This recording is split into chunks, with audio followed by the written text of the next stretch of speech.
Visit dojooutfitters.com and use code DOJO2 to save 10%. Enjoy the show.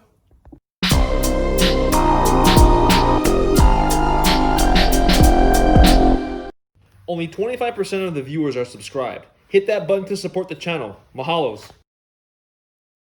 Dojo Outfitter family, what's going on? Welcome back to the show. Today we got Roy Sensei Kawaji. What's up, Sensei Roy? My favorite color is blue. So, hey, let's start with where it all started. Tell me how you got started in judo. I grew up on Kauai, in Hawaii, and my parents moved from Kauai to Oahu when I was 7. And back then, when you were a kid, parents just let you get out of the house as long as you're back by dinner, kind of stuff. And just so happened there was a judo club going next door to me, Pro City Honganji Judo Club, and I had no idea what judo was. But I just kind of stared in, and a couple of the senseis just kind of pulled me in and says, "Hey, get in and, no waivers, no nothing. You just get in and go." And they kind of almost took me in like a family, did a class, went back home, kept doing that a few times, kind of like a stray dog kind of thing, just showed up. And then before I knew it, they kind of got a gi for me, suited me up, and told my parents I'm doing judo. Of course, my parents are like, "Oh, good. Stay out of trouble. It's good, And then that's what almost 50 years ago. And I've just never stopped. Loved it that much. How old were you when you started? 7. 7. Yeah, so yeah, it's been a while. I never took a break since then. Yeah. What were the classes? Do you remember what the classes were like way back then? Not when I was 7. I think, when you're that young, you're just kind of thrown in and you're just kind of rolling with the other kids and stuff. But I do remember it was a rugged club. What I didn't know, the club I was walking into wasn't just your everyday judo club. It was the toughest in the state and probably well known in the country. There were a lot of champions there but I didn't know that back then. But it was a very, very rigorous, grueling practice. And as I got older, I kind of found out that, I wasn't there to play around. It wasn't a babysitting class. Mm-hmm. And then they gave it to me, and the more they gave, it was like, yeah, bring it, and I kind of took a beating, but I didn't mind. So who was your lead sensei there when you came in then? Initially, it was this Sensei Sakabe, high-ranking instructor from Japan, from the Kodokan that got stationed in Hawaii to spread judo. And so he's one of the founders of Hawaii Judo. And he kind of ran the dojo. And after that, they brought in the person I consider my sensei that kind of groomed me my entire life, named Fukushima Sensei, and Sensei Louis, Sensei Andy would both know this gentleman very well. And so I kind of followed him as he started his own club, and he's forever my sensei. Passed away in 2005, but yeah. Tell me a little bit about him. He was a very, very strict sensei. He meant well, really had a real kind heart. And I kind of think that a lot of the way I teach judo, I model after him. He was always the first to show up, the last to leave. Sometimes it hurts when I hear instructors kind of say that, my classes are small, only 1 or 2 people showed up. But to me at that time, sometimes I was that one kid that would show up. But Fukushima Sensei was never like, "Oh, it's only you." Why didn't the good kids show up? I always meant something to him, or made me feel that way. He always made me feel important, even if I wasn't his star student.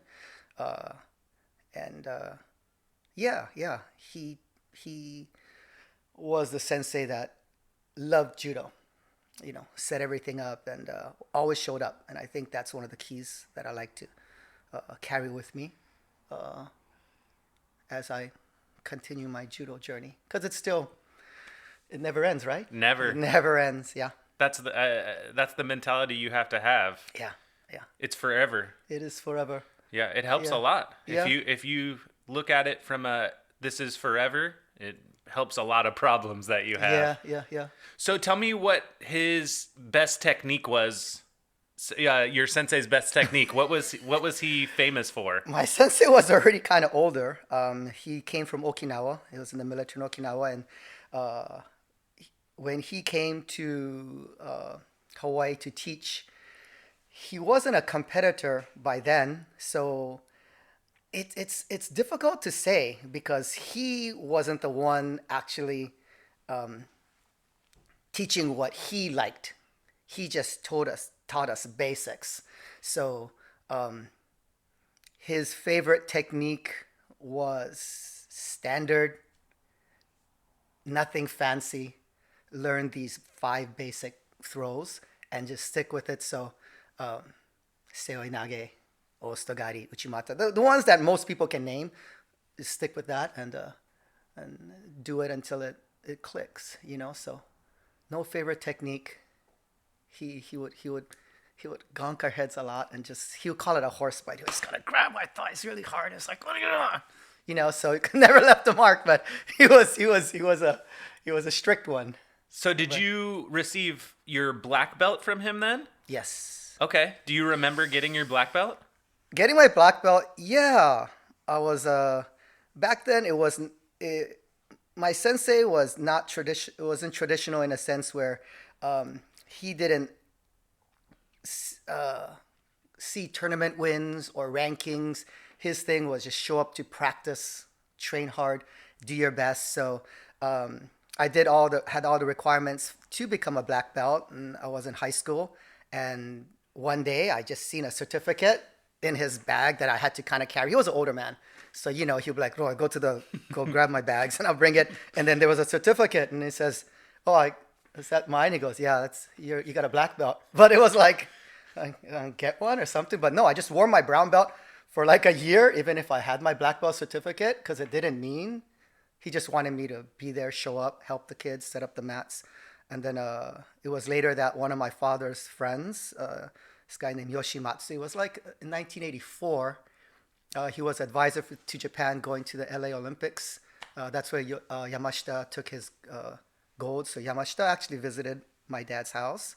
And then so did Yoshimatsu, who was the 3-time All Japan champion. So he gave black belt to my dad to give to me. So it was signed to Yoshimatsu to Kawaji. So that's the black belt that that's how I got my black belt.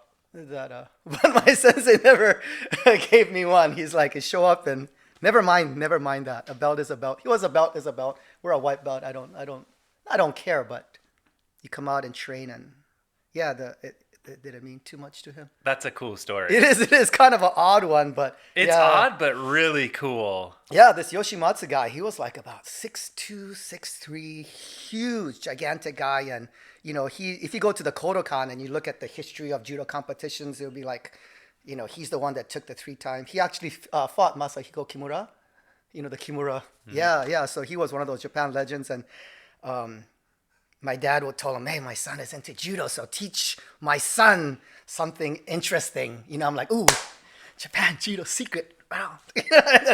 And then I was doing, I was a pretty good competitor back then. And he kind of just came up and he just grabbed my shirt. And I was like, ugh, he yanked me like that. I was like, ugh. Kuzushi, which means off balance, like, kuzushi. Oh, okay, good boy, go. And that's what he taught me. But since that day, it just stuck that, kind of changed my game. And I still teach it at the club. When someone's saying something, I'm like, you can't just throw a standing tree or rock. You got to just snap them off onto his toes. And yeah, that was my I'm glad. Shimatsu. I'm actually glad you brought up competition because, excuse me, I'm interested in hearing about your. I've never actually heard about you competing at all. I never did. Like I said, Pro City Honganji was a very competitive club. And they're a strong club. They had all the basics and everything too. But if you go to Pro City Honganji, you compete. That's what it meant. So my parents never see me compete. They didn't, as long as I studied and be a good person kind of stuff. So the families of the dojo would just pack all the kids in the car. I went to the tournament. So every month, so I must have done 100 tournaments. And in the beginning, from like 7 to like intermediate, probably lost every single match, But to me, there are guys that won every single match. There were guys in there that were on the Olympic team. And Keith Nakasone, amazing guy. And everyone trained, but I lost every single match. Maybe not every single one, for like 5 years. And then I started, because I've stayed in it for so long, started doing good.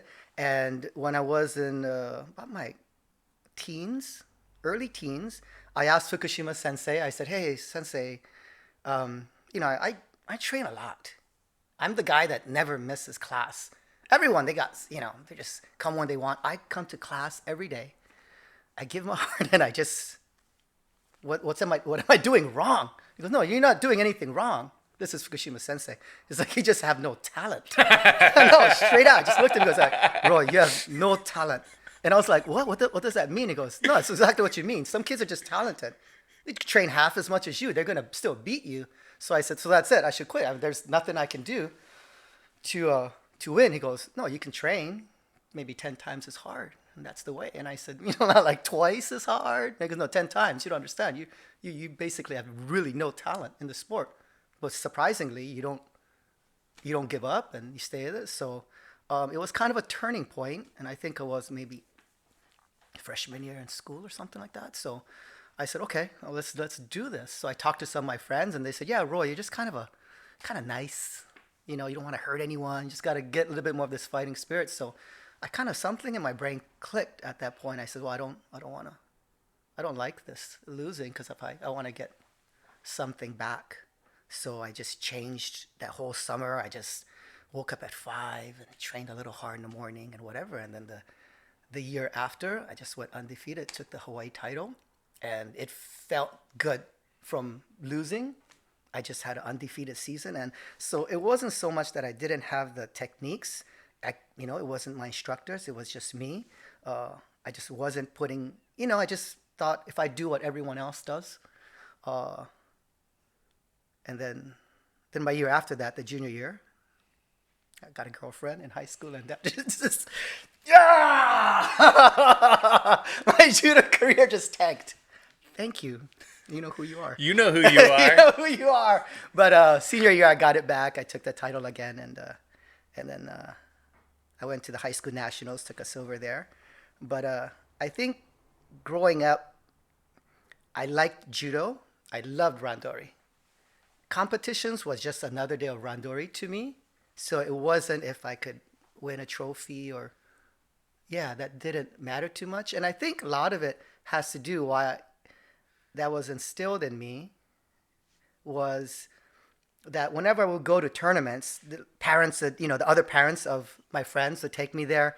And, if they didn't do good, the parents would be disappointed, or the instructors would get mad because they're expected to win and they just got pushed so much. I could lose every single match, and I'd be like, "Oh, it's good. Let's go out and eat." And everybody's like, "Hey, Roy," everyone was always nice to me. Even if I lost, they took care of me. My sensei would be in the stand, and if I won a match, I'll just run down and just, because he wouldn't coach. He just would be on the stands having time of his life. And I said, "Sensei, did you see that match?" He goes, "Oh, did you play?" Didn't care. It's like, go again, and that's it. And so my thing was, enter as many tournaments as you want. Go to judo, but don't let that, Having said that, he made some Olympians, Olympic medalists, national champions, world medalists, but his goal was never Roy. Maybe just for me, maybe because I had no talent. He says, "Roy, you're gonna be the clown." No, but I did really good. But this sounds odd. This is just personally for me. The person I became to win is a person I didn't really enjoy being. Because, you have to be a little selfish. Honestly, if you're an athlete, if you wanna get where you are, screw everyone else. We gotta flash up that picture from Sensei Roy from the 80s where you have like the awesome That was in college. Oh, yeah, college? University of Oregon. Yeah. What haircut is that called? It's not a mullet. It's not a mullet. But It's my hair, not a mullet. No. It's not exactly a mullet, but Yeah. I saw you threw up that picture, and I was like, I'm not messing with that guy. No, it was because in high school I wrestled too. So we all had to back then. You couldn't touch your ears. The haircut you had to cut it really tight to be on the wrestling team. So I wrestled and I had to keep my weight down and stuff. So I was a certain, So when I went to college, and this is University of Oregon, and it's like, wow, I got some freedoms. Like, so that's when my hair went down to the middle of my back because I didn't want to cut it only because I always had to keep my hair trimmed short. So how did you end up at the University of Oregon? I like to draw. And so, other than judo, I did very well in the art side. So I would win all these competitions. And 3 years in a row, I took the state art competition and stuff. So, so of course, the advisors, they would be like, if you like to draw, well, you can't keep drawing because you're going to be broke. So don't just draw and you're good in math because you're Asian. But, I had the science, math. My English side, was, because he was like, you like math and you can draw, architect. So I looked up schools, and University of Oregon had it's called environmental architecture kind of stuff. It was one of the top architecting schools. So I applied and went to architecting school, but this is what the heart wants. I did well, and then after a year, my first year, I said, I don't want to be an architect. I don't like having to read a manual and all this engineering and physics stuff, which I could do, but I want to just. So I said, I quit. And then I told my dad, who I'm gonna quit being architect, be an artist. Then, I was just silent. But I think he knew that I'm gonna always do what I want to do, and I kind of mentioned my dad once in a while, but my dad Oh, is your dad. my dad Oh is my gosh. interesting. This is a funny story. This is my dad. Of course, he had a life of his own. Like he left home when he was 14. It was during the war. His brother got killed in the war. On my mom's side, my mom was in a bomb shelter, and they were all hiding out, and a bomb came, blew up the bomb shelter, blew her dad to bits, kind of thing. So they were all they shouldn't be alive, basically. But my dad, he's a very you gotta live your life kind of guy, and then he made it to America kind of stuff. But when I got accepted to Oregon, and I was about to catch the flight to go to Oregon from Hawaii, and I said, "See you, Dad." And Dad's like, "Okay, Roy, I see you." And I'm like, he's like, "When you be back?" And I said, "Not for a while." He said, "Where are you gonna go?" I'm like, it's like, I'm gonna go to Oregon to school. He's like, "Okay, good." When he come back, it's like, maybe in a year. It's like, I see you in a year. Just like, I didn't even go to the airport. But to him, it's like, he came from Japan. After the struggles for him, it's like, yeah, go to Oregon. I'm not gonna hold your hand. I'm not gonna go. Yeah, go. Year, come back. Be a good person. So, yeah. So that was my go to college experience. Never visit. I've been here in Portland for about 12 years. Never visited. Yeah, but whenever I go back, man, I love that guy to death, and he loves me. But never babied me at all. Very strict. Yeah, anybody who knows you or has been to any of your classes has inevitably You sound like me. heard one of your dad's stories. Yeah. I've heard a few. Yeah. And when I say a few, I feel like I've heard them all. Yeah. I got lots, but there's like 3 or 4 basic ones that everyone can recite. The one about the light, yeah? The light one is good. I like the poop one. The flower and the... That is, yeah. That's my... Would you guys like to hear these stories? We gotta hear it. We gotta hear it. Especially that one. That's my favorite one. Yeah. I'll start off with the light one because Please. the light is what I think shaped kind of my life and shaped the way I wanted the dojo to express itself, especially for the instructors. Already people know that if you go to Portland Judo, all the instructors are expected to stop, run if there's a new student and greet them, make everyone feel at home. But this is a story. And my dad, like I said, he's an immigrant from Japan.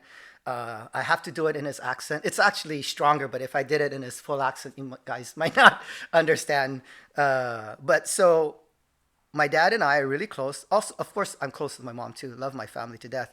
But whenever I get a chance, I go back to Hawaii. I'll visit them. But this was during my coaching years when I was at the top of my.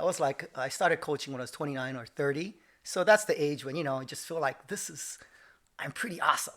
And I went and visited my dad, and my mom brought out dinner, real traditional style, with all the bowls and stuff. And I was kind of eating my rice, and my dad would look across in his little Confucius kind of way, and he's like, Roy, I have a question for you. And I'm like, oh man, come on, enough with this. I'm a grown ass man. I just want to eat, say hi, give you guys a hug, be on my way. And it's like, no, Roy. Just one question. You answer. Easy one. Roy, you tell me why you can see. And he has a smile on his face. I'm like, let's not play this. It's like, no, Roy, you tell me why you can see. And I said, let's put my board on. All right, let's do this. My eyes, right? My eyes. I got my eyes. That's why I can see. And he's like, I know you say I. I know. Because you're selfish, Roy. You're selfish. That's why you say I. It is not because of your eyes that you can see. It is because of the light. A nice skylight, like a light. Without light, your eyes are nothing. So I don't want you to live your life thinking it's because of you that all these things happen to you. Without the light that surrounds you. Why do you think you're a sensei? Because of your belt or your accomplishments or competition? What if no one showed up? No light. Why do you think you're a business and you do? What if there is no customers, no friends? You're nothing.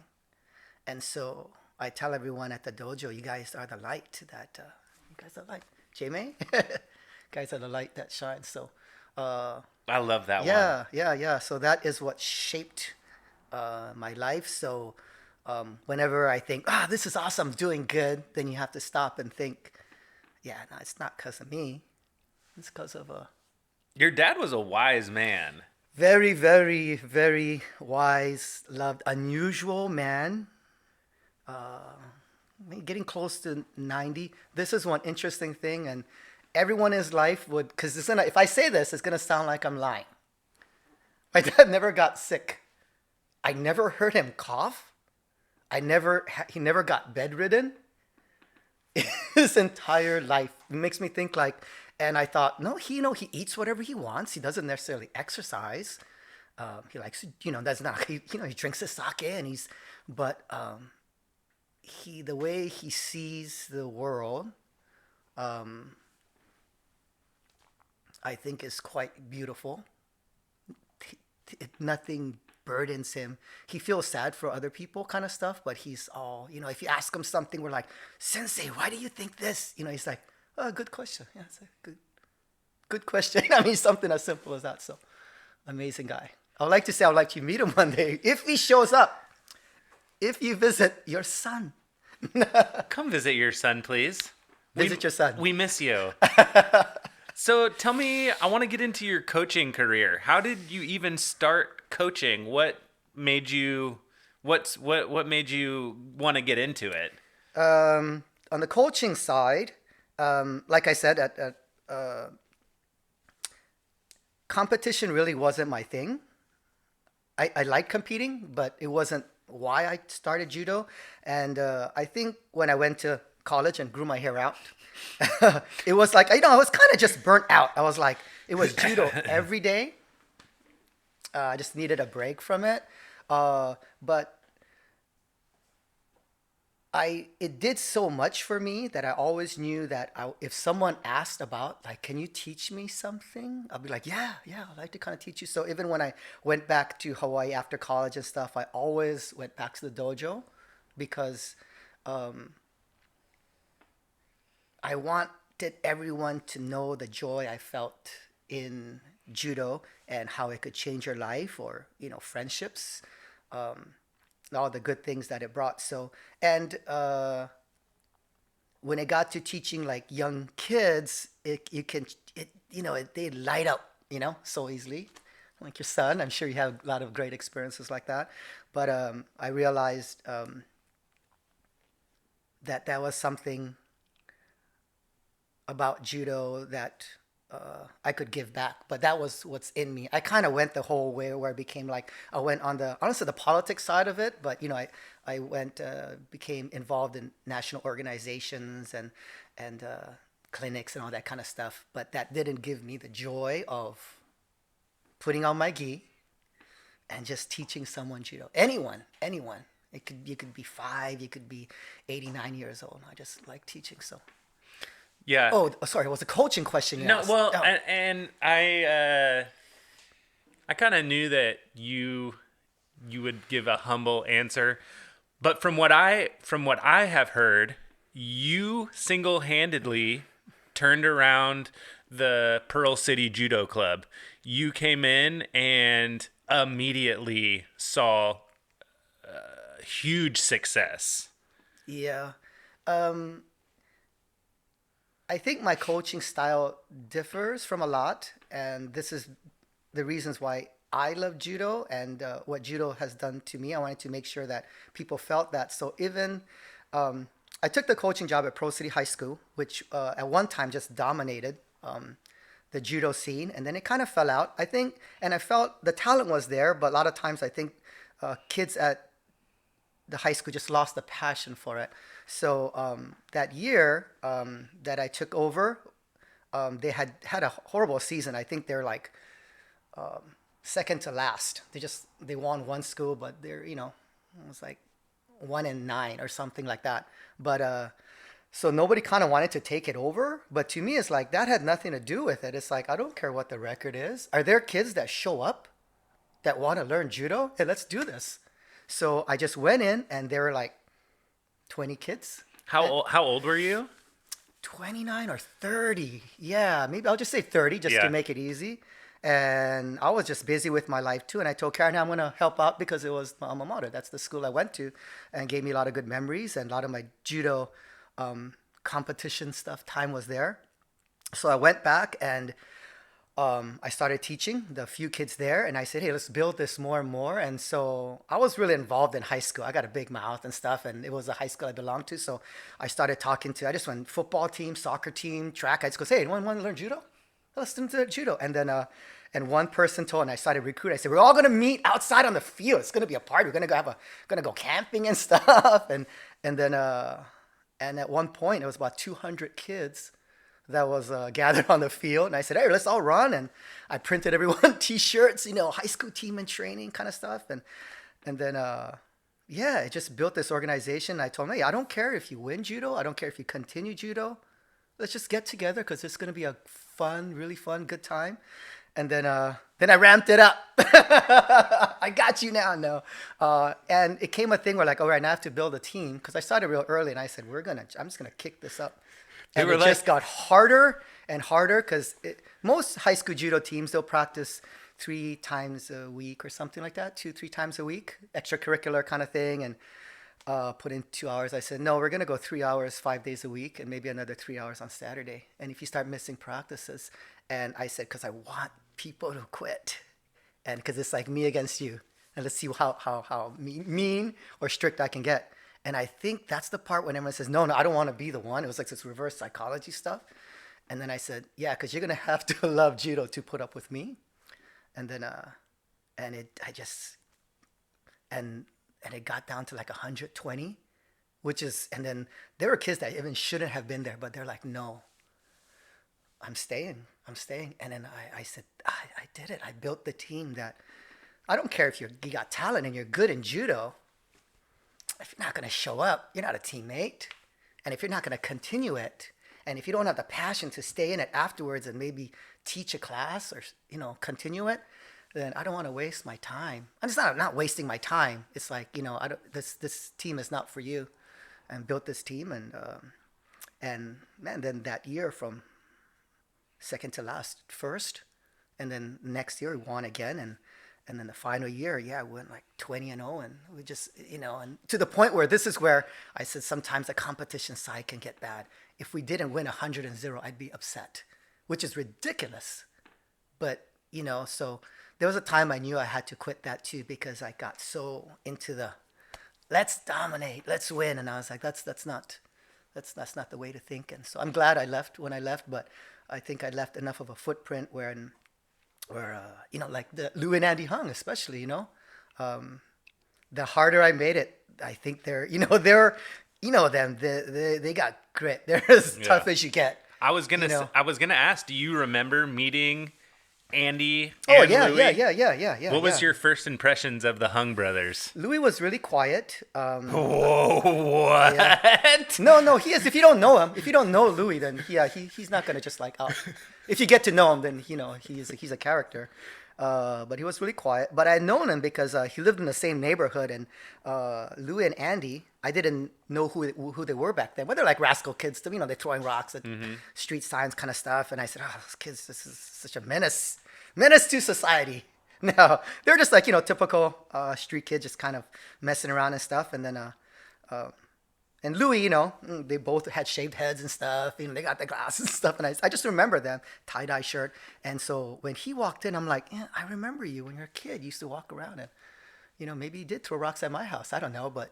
And then he came in and was really polite and kind of actually was pretty quiet. And at one point, he was taking actually drama classes, because he's a showman. And he says, I might not be able to come to judo anymore because I have to split between this and do other stuff and get a ride here. So I said, well, you live down the street from me. I'm going to pick you up, because I can tell that he loved it. He loved it. And then when I pick him up, whenever I went there, this kid would come running out down the stairs and he'd be like, hey, can I go? Kind of stuff. That was Andy. He was like 3 years younger, but, he must have been like 12 or something like that. And, and then when I dropped off Louis, Andy would come running back, I got your bag, I got this, and then he always say, I want to practice with you guys. And I'm like, you're kind of young still. It's a high school judo team. And, it wasn't like national training center, but I made sure this high school team trained real hard. And I said, you're kind of still young. I don't know if you want to be part of this. And then I think Louis convinced him, and Louis asked, can my younger brother come? I says, well, he's intermediate yet, but yeah, we'll take another body that's willing to, take a beating. And so we brought him in, and like Louis, like Andy, we gave it to him, and they both just lit up like, give me more. And there were the two, and there was this crew of them, Jacob Bell, Takeshi, Rob Puahala, who took over the Pro City team. There was this core group that, there's screw loose with them, because it's like, not like more pain the better, because but they will go hard. They will go hard. Once it was so crowded on the mat that you couldn't work out, and everyone's kind of doing bridges.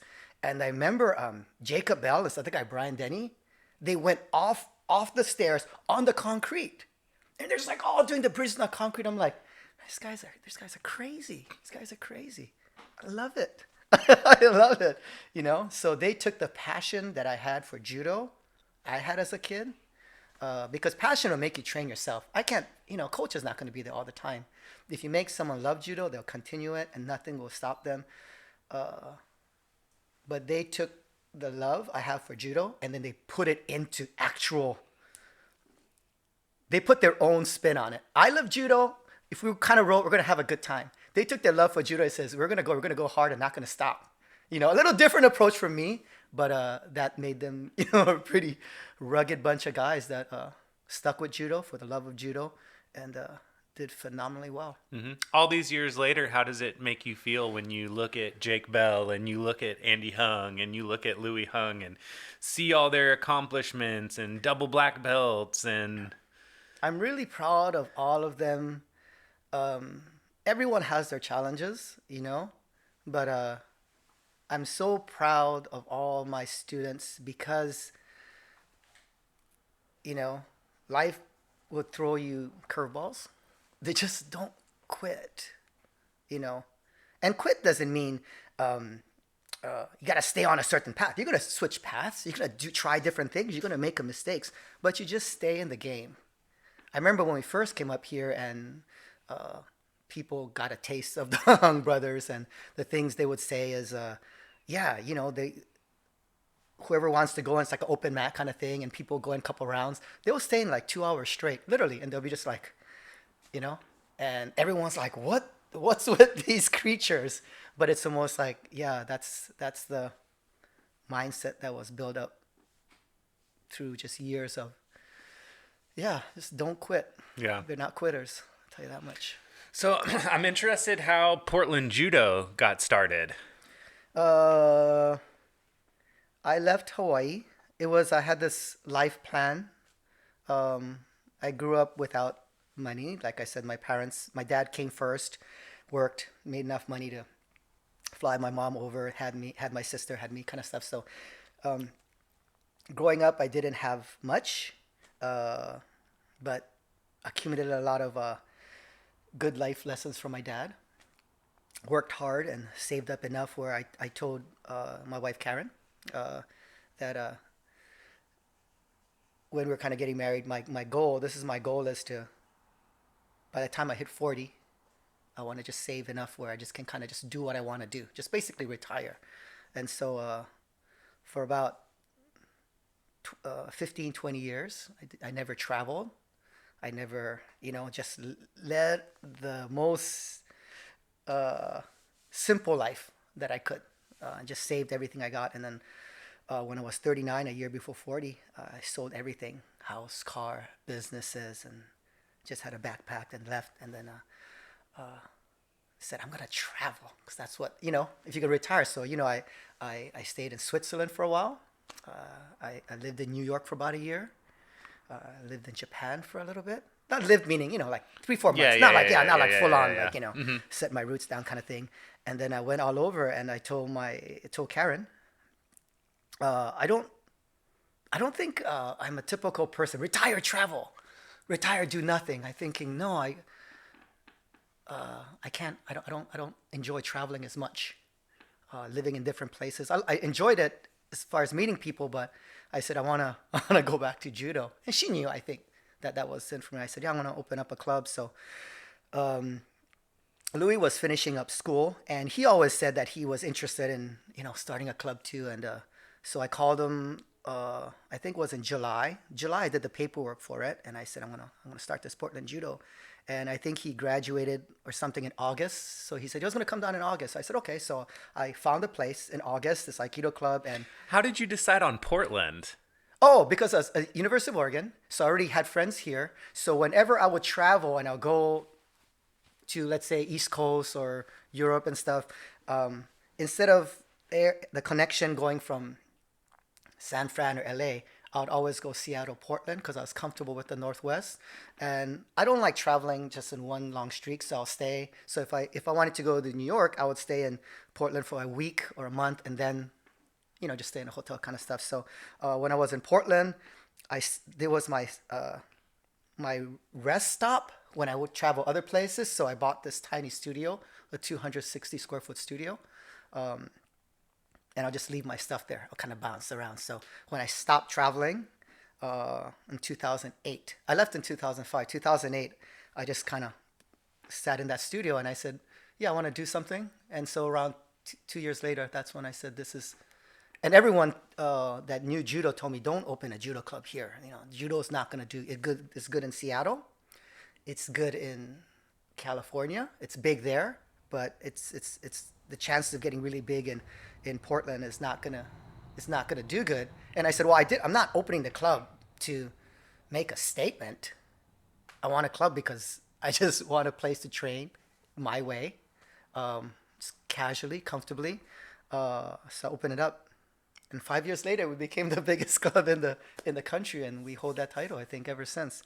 But yeah, so anyone called Louis, and Louis at that time was gonna come, but he got offered an internship at Stanford with his friend to work out, do stuff there. So he was saying, I said, yeah, go ahead. It's not a rush. And he did that. And then he had to finish up other stuff. And Andy, loves his brother. So he says, yeah, let's. So Andy came, and around December, this big pod, the moving pods came in and unloaded the the Hung brothers. That's so cool. That's so cool. Yeah. When did you decide to go from the second location to what now is the third location? The third location. The first location was at an Aikido spot, and it was a good initial move because we just needed some mats. Yep. The mats was there. The rent was cheap, but it was, they had the prime time. So our class was one at 3 o'clock. They had a class at 10, Saturday at 2, something like that, But it was like, we all just wanted to train. So a bunch of us just got together and would train, and people like Toby Preshnell and other people that just were kind of wandering. And so, hey, let's kind of get together. A lot of jiu-jitsu guys came and stuff. So,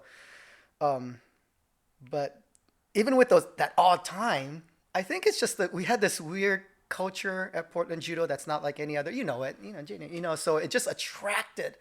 And of course, in the beginning, when I was there, it was by myself. I took a ad out in the Northwest Examiner that we're open, and for like a month, no one showed up. But I had to be there because in case someone saw, I'd be like, I'm in my gi, Karen to be there. I'll do some push-ups, do some tumbling, and then. But yeah, within like a year, it grew to like about 50 people, and about 50 people with this odd time, it became time to expand. So we got this at the active space. That was our first big move, and then I hit like 150 people. I don't want to hit like, and then Andy, the jiu-jitsu program, and that got started. We needed more space, and then got to this Quonset hut. Been there like about 7 years now. I love it there. Yeah, and that's the thing. We've outgrown that space, but ooh, that's such a great space, right? I don't think I could ever let that go. There's been so many memories there, and so many good times, and it would be hard to let that place go. Yeah. But I don't know. The club's getting bigger and bigger and bigger. Yeah. One day, nothing's forever. One day we'll have to leave, but I can only imagine the upgrade. I think if we left, we'll still keep that for some reason, Yeah. Well, Dojo Outfitters move in there. That'll be beautiful. That would be. We've got ideas here. Listen to this man, please. You got all the good ideas. Yeah. All right. Last thing before we get you out of here. Well, not last thing, but tell me the poop story. No. Okay, go ahead. Hey, if anybody wants to hear the poop story, hit me up on Instagram because I know it. Tell me what some qualities of a good sensei are.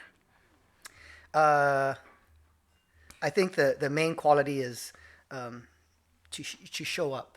I think a lot of times it's even as a sensei, we're all human, so you only want to show up for the good times or train just the top people. But one, be there for your students. I mean, you might have a student that doesn't have any talent, just wasn't meant to be that star student. But whenever I think to myself that there's a student that kind of needs help or just not getting it, I always remember that, hey, that's me. And what if my instructor said, this student is an Olympic team captain right now, and this person just won nationals. Why would I? Roy, come on, Roy, let's get you a little. Why would I spend? But he did, and that made all the difference. So I think the quality is people will say like, you gotta know these techniques, and you gotta be tough, or you gotta be the strongest guy. Like no. Love your students, and then because you never know when the next great instructor or competitor might be that little kid. Mm-hmm. People have these things, and so I think that's the main thing. Be there for your students. The hardest part, of course, is setting an example, which it's hard being a sensei and telling people to do this, because in my mind I know, man, I'm not living up to those qualities, but I have to try, and I think that's hard, but set a good example and just be there. Even outside the dojo, I think that's the stuff. And if not, then just basically just a stand-up video. I'm just reading a book, if not, right? And so, yeah. All right, last thing before I get you out of here. Allegedly, you had an incredible nickname that I had no clue about. The Pearl City Strangler. That was actually kind of given to another. There was this other guy that initially had that name, but some of my peers started calling me that because it was my favorite technique. Basically, I liked throwing. I liked the ground game, but I never pinned too many people. I'm not sure if because I don't want to use this as an excuse because technique can get you past that, but to basically hold someone down, handle. I think I always was the weaker in that grouping, but I knew if I could concentrate, like that's how arm bars, and you control, but you're just gonna focus. Even for a pin is that way. You just find a spot, and to me, it's like it was just easy to focus on. So I was kind of a headhunter. Even if someone went into turtle, I gotta go for the front. If somebody goes down, it's just like my. God, I don't want to sound creepy at this point. No, hey, but that's a philosophy I can get behind. Yeah, I'm after necks. So yeah, it's kind of like like naturally, like if I don't know why I bring like if a pit bull, just they just know, just jump on bite the guy's neck. Jump on the neck. I see it, they go, you're a big person. It's like look at the size of your bicep. I think in myself, I just gotta get you on the ground, and every ounce of me, it just has to attack just a few points, just like just even if you stand, it just doesn't. Then you drop. Then I can pin you and take your arm. But in the meantime, I just want to make you pass out. Just so you know, in future classes, I will not be calling you Sensei Pearl City Strangler. No. That name this should be edited. I will still refer to you as Roy Sensei. Yeah. With all due respect. Maybe the Strangler part should be left out. Hey, thank you so much. I really appreciate it. One of the most fun I've had on the podcast. Great to get to know you. It's going to be really fun to get your story out. Follow us on Instagram at Dojo Outfitters, at Chicken Bone BJJ, at Roy Kawaji. Peace. I'm doing good. I'm kind of self-conscious. I don't know how to. My pants isn't bunching or anything, and I was told I could do it in my fake English, or I could just revert back to my local Hawaiian style. Yeah, you can do anything you want. Or go to New Japan. You have all the funny voices and accents. Roy is head sensei of Portland Judo. I've known Roy for 8 years now, believe it or not.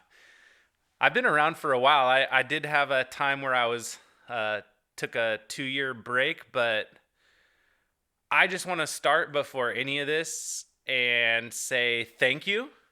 I owe you a lot of thanks. I'm gonna try and keep it together for a second. You've changed my life.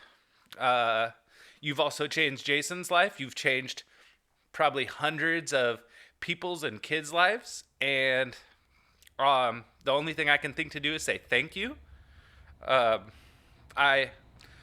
You're forever a part of my life, and I'm very sorry. Roy means a lot to me and has really helped me a lot, and you've helped so many people, and all I can do is say thank you, and I appreciate you, and you being here really means a lot to me and Jason. Come on, man. Thank you. Thank you. You really do. You mean so much to me, and without you, I don't know how deep we want to go right now. This show isn't possible. My jiu-jitsu career isn't possible. Man, so many things in my life are possible because you have directly impacted me in so many ways. And before we get it started, I just wanted to say thank you. You mean the world to me. So You did. I just want you to know that. Some deep words. Do you remember the first time you met me? Cheesecake Factory? Could be. No. You stopped by when we were at the active space. So I remember the first time I remember meeting you, we were at the second Portland Judo location. Okay. And Sensei Andy had brought me in, and we were doing a takedown drill. It was a judo class. Fairly sure we were doing ol sotogari. And Andy was my partner, and you come over and watch me do a throw. And so I do ol sotogari, and it wasn't a part of the move, but I dropped down and probably did the worst arm bar of all time, which was not... That was not a part of what we were going on. And you gave me this look like, this idiot. This look?